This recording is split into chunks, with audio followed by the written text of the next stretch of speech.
After studying this module, you should be able to understand the terms cross-cultural measurement, know the types of equivalences, know the statistical techniques of comparison, understand the strategies to assess invariance.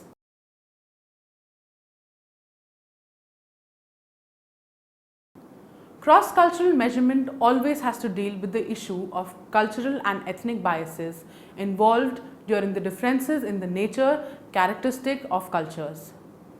Most of the measurement is in the area of behaviors, intelligence, aptitude and the attitude. Tests dealing with measurement of attributes which are universal in the nature and those which have meaning embedded in local cultures context will have different ways to address the issue of biases. Triandis in 1978 suggested universality cultural continuum is linked to the abstractness of a concept. If a concept is universal, it is difficult to make comparisons between culture. However, if the concept is abstract, one can make greater comparison regarding the specificities of culture. Many reviews have found that there is lack of methodological rigor in cross-cultural studies. As on reviews, there are 5 main stages of research. First stage involves defining the problem. Second is choosing a perspective, etic or emic. Third involves designing the research and deciding tools for measurement. Fourth stage involving data collection, and finally interpreting and analyzing the results. Each of these stages have certain issues and some of the pertinent issues have been discussed in this chapter. If the issue of equivalence is not addressed significantly during research, then it may lead to misguided conclusions and interpretations in the research. For a conclusive comparison of data collected from research from different cultures, the criteria of equivalence of data needs to be established first. Data equivalence implies that data must have same level of accuracy of measurement and hence similar interpretation and thus similar validity and reliability across cultures being compared. The issue of equivalence needs to be examined before data collection starts. Also, once the data has been collected, it needs to correctly analyze for measurement invariance. Third, the methodological issues at various stages of research process. The assumption of equivalence among cultures is central to making cross-cultural comparisons. In research design, 3 types of equivalences need to be established: construct equivalence, measure equivalence and sampling equivalence. Construct equivalence also consists of 3 kinds of equivalence: functional, conceptual and category equivalence. Functional equivalence means that the object of study, concepts or behaviors have similar functions across cultures. It implies that the use of the object or performance of the behavior have similar purposes. Conceptual equivalence, it implies that the cultures to be compared should have similar meanings of the same concept and only then comparisons can be made. In addition, the concept should have a functional relevance and equivalence in the cultures, such as similar situation in both cultures, produce similar outcomes of behavior. Sears in 1961 gave 3 criteria for conceptual or functional equivalence. 1. If there are similar universal learning situation. 2. Whether the goals are identified. And 3. Whether the same antecedent consequent relation can be established in all cultures. Category equivalence implies that both the cultures share similar ways of classification of objects, concepts and behaviors such as definitions of constructs and concepts, socioeconomic classes and demographic characteristics. The researchers should be very observant about the issue of construct equivalence, as a problem at this stage could lead to misleading results. Hence, a pilot study or preliminary examination should be done through qualitative methods to explore the issue of conceptual equivalence. Measure equivalence. The stage of research design also need to check for equivalence of the measure that is to be measured in different cultures. This issue also encompasses the operational equivalence, as the measure needs to be operationally defined first. Operational equivalence implies two similar ways of operationalization of a construct to measure it. If it is similar in both cultures, then results obtained can also be compared. Once the construct is operationalized, the items developed in different tests, instrument across cultures should have similar interpretation when read by respondents from different cultures. This is a means to achieve item equivalence, which will help measure the same construct through identical items. To address the issue of measure equivalence, three things need to be considered: translation, calibration, and metric equivalence. Translation. To translate means converting the research instrument in the native or prevalent language of the culture in which the study is to be done, such that the respondent have same or common understanding of the items. Thus, it deals with a similar meaning rather than simply literal translation. Translation techniques such as direct translation, back translation, parallel translation, etc. have been suggested. The issue of translation is discussed in detail in another chapter. Calibration equivalence relates to the units used in measurement. For example, unit for weight, whether it is in kilograms, ounces, etc., or distance in miles, kilometers, etc. Also, monetary units such as rupees, pounds, or dollars. If items use these units, then they need to be converted so that it can be understood by the respondents.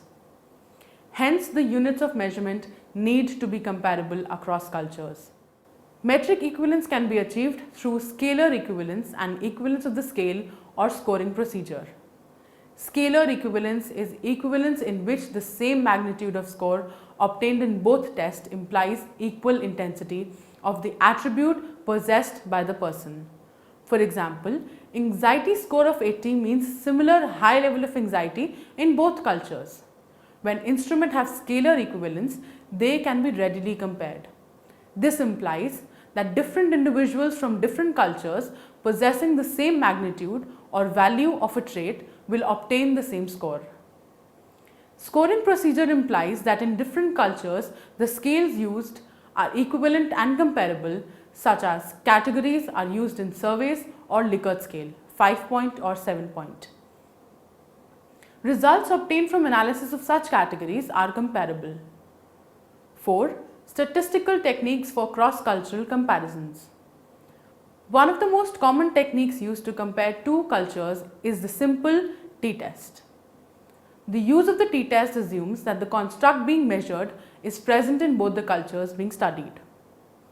The test used in one culture is translated into the language of the another culture and used on the sample. The means obtained are compared to check for significant differences.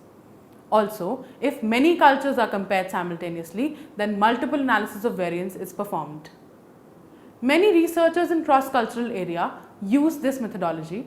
However, some have questioned the reliability of these studies. Second, regression analysis. It assumes that the scores obtained from the similar scale in different cultures will be related to an external criterion, also if they are measuring the same construct in different cultures. The factors that may bring in changes in scores are the variability of the subjects being studied in different cultures and also the reliability of measure in the groups. Also, the difference in the scores can be attributed to the relation of the construct being studied to another criterion through irrelevance for the study. However, even with these problems, this approach is both economical and easy to use. Co-scoring method. The co-scoring methods are based on the data that have same items or variables in different groups, which is supposedly due to the conceptual or functional equivalence of the measure. These methods have also made the assumption that the instrument used to measure have the factors or constructs operationalized in the same manner. There are many methods used to arrive at common metric in comparing groups. Cattell in 1957 used the transcultural method. In this method, one representative person is taken from each culture to be compared and factorization is conducted on the sample. Cattell proposes three techniques of selection. One, by randomly picking one sample from each culture. From this method, the factors on which different subjects can be compared However, when the pattern of within group variance is very different from the intergroup covariance, these factors become meaningless or uninterpretable. Second, method involves random selection of one person from each culture.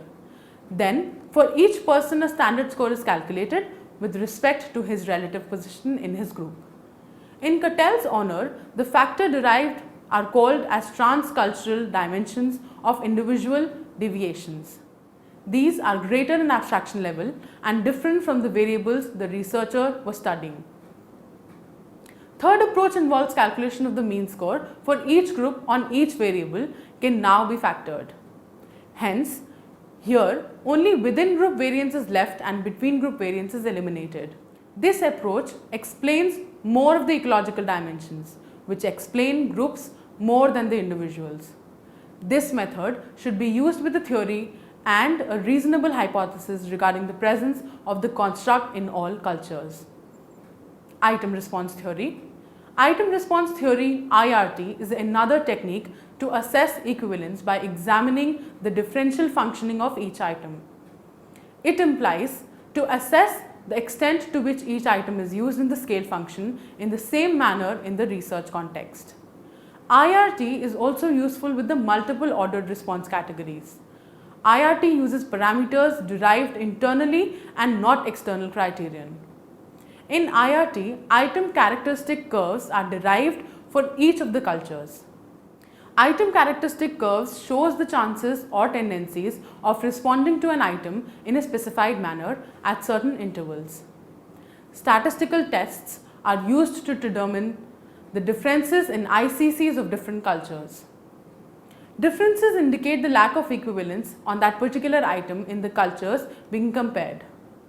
Also, item equivalence and scalar equivalence is reflected in similar item characteristics curve. Response pattern method. The response pattern method deals with the item equivalence. For scales and personality tests, the frequency of endorsement of each item in both the cultures are correlated. In case of aptitude and ability test, the order of ranking are correlated. It is called as the delta plot by Irwin in 1965. It is based on the assumption that the rank of difficulty indicated that some items are more difficult in one culture than the other. Hence, it implies that same items may not measure the same attribute in both cultures.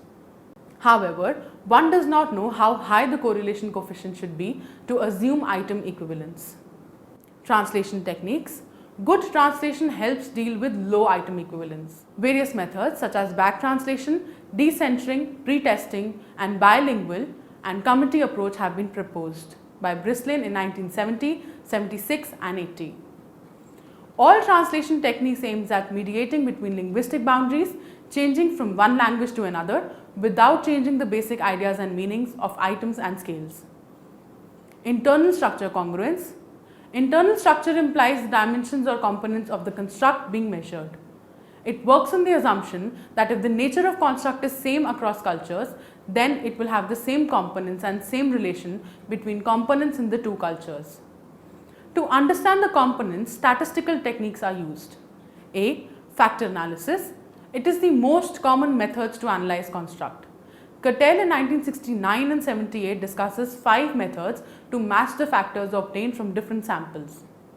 These are Burt-Tucker congruence coefficient, the salient variable similarity index, the configurated transformative method, the pattern similarity coefficient and conformity maximum likelihood index. The combined use of these methods give researchers great confidence for cross-cultural inferences. B. Multi-dimensional scaling. Hugh and Schreindis in 1982 suggested this method to test and improve equivalence. In this, judges are selected from each culture and are asked to judge the similarity of pairs of items of the instrument. Then, multi-dimensional models are used to extract the dimensions on which judges make their judgments.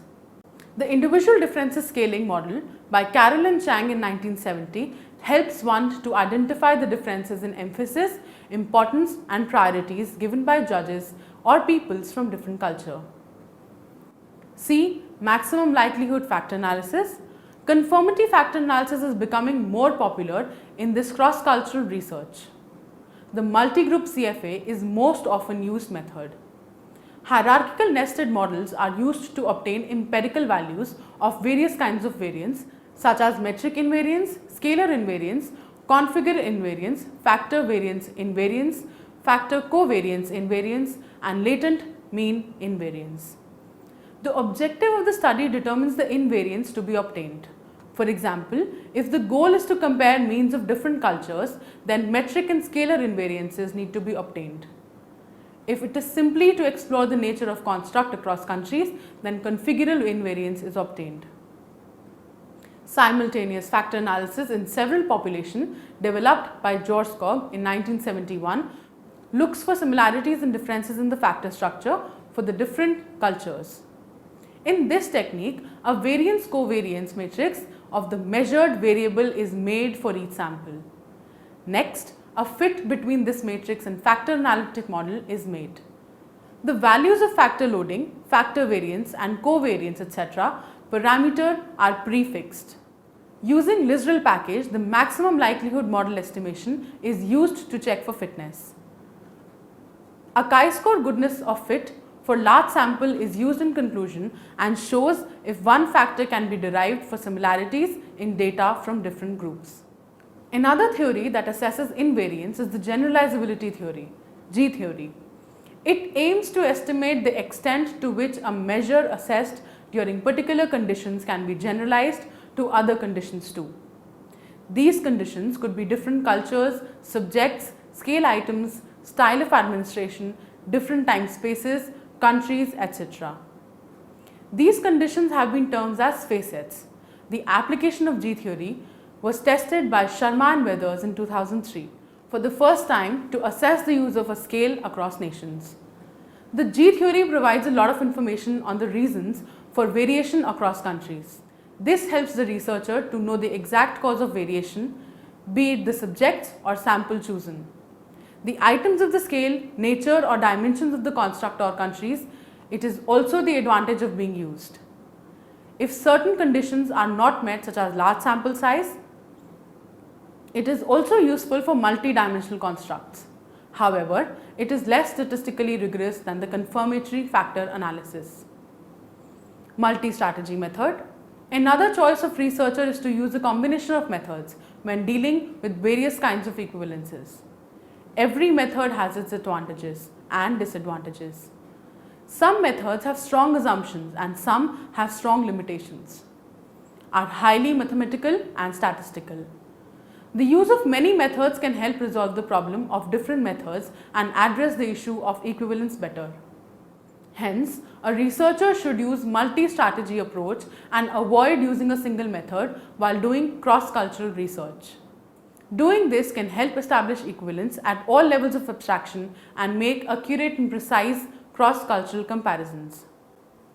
Summary: cross-cultural measurement always has to deal with the issue of cultural and ethnic biases involved due to differences in nature, characteristics of culture. Most of the measurement is in the area of behavior, intelligence, aptitude and attitude.